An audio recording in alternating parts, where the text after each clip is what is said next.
अस्सलामुअलैकुम जी। Fundamental of physics Halliday Resnick Walker का 10th एडिशन है, chapter 38 photons and the matter waves, problem 33।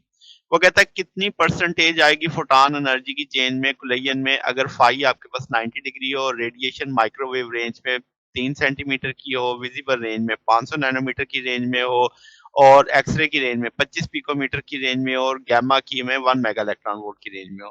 फिर बता क्या कंक्लूजन आप इससे निकालेंगे जो कॉम्पटन शिफ्ट आएगा ये मुख्तलिफ रीजन्स के अंदर और आपके पास आप यानी उसको एनर्जी लॉस देखेंगे सिंगल फोटॉन इलेक्ट्रॉन एनकाउंटर की सूरत में।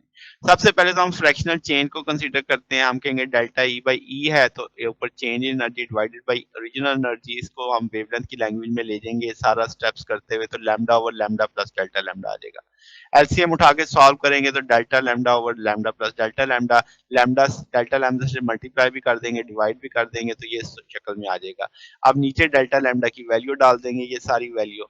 अब पहला केस था जिसमें हमें लैम्डा दे दी गई थी, फाई दे दिया गया था, तो डेल्टा ई ओवर ई में सारी वैल्यूज हमें पता है, ओरिजिनल वेवलेंथ हमें पता है, देन आपके पास एच बी एम नॉट सी और एंगल भी पता है। तो इस सारे को लेके सॉल्व करेंगे तो 8.110 इस पर -11 आएगा, परसेंटेज में 100 से आप कह रहे हैं मल्टीपल हो जाएगा तो 8.110 इस पर -9% की चेंज आएगी जो ना होने के बराबर है। फिर अगर हम वेवलेंथ को 500 नैनोमीटर की में ले जाएं और फाई जीरो कर दें, उसी तरह वेवलेंथ 500 नैनोमीटर में आ जाएगी, एंगल तो वही रहने वाला है, तो ये 4.910 इस पर -6 आ जाएगा। परसेंटेज चेंज में देखें 4.910 इस पर -4% की चेंज आएगी।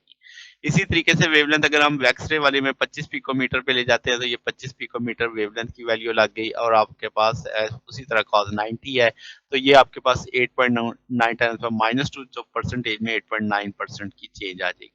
फिर इसी तरीके से एच लैम्डा आ जाएगा, हमें एनर्जी दी हुई थी 1 मेगा इलेक्ट्रॉन वोल्ट, तो वेवलेंथ पे कन्वर्ट कर लेंगे 1.24 टाइम्स पर -12 मीटर आ जाएगी। अब आपके पास वैल्यूज प्लेस हो जाएगी तो वेवलेंथ पता है, तो इस सारे को लेके सॉल्व करेंगे 0.66 तो 66% आ जाएगी। तो हमें पता लग रहा है कि जितनी वेवलेंथ छोटी होती जा रही है फ्रैक्शनल चेंज उतनी ज्यादा होती जा रही है। अब गैमा की सबसे ज्यादा आप कह लो कि वेव छोटी थी तो उसमें एनर्जी की चेंज सबसे ज्यादा आई, फ्रैक्शनल एनर्जी की चेंज। तो डेल्टा ई वर्चुअली जीरो है किसके लिए, माइक्रोवेव और विजिबल के लिए, क्योंकि इंतहाई कम है। और कॉम्पटन इफेक्ट के लिए सिग्निफिकेंटली हम चूंकि एक्सरे रीजन से गामा रीजन में आ गए तो इसकी नुमाया वैल्यू होगी, एक में 66% आ गया तो एक में 89% आ गया। उससे पीछे देखो तो वो आपके पास ना होने के बराबर है। तो ये हमारे पास सोल्यूशन है जनाब। अगर आपको इसमें कोई बात पूछनी हो, डाउट हो, नीचे कमेंट्स में पूछ सकते हैं। वीडियो अच्छी लगी हो तो वीडियो को लाइक कीजिएगा, दोस्तों के साथ शेयर कीजिएगा, चैनल को सब्सक्राइब कर दीजिएगा। अब तक के लिए इतना ही, पक्के इंशाल्लाह नेक्स्ट देखेंगे। ओके, अल्लाह हाफिज।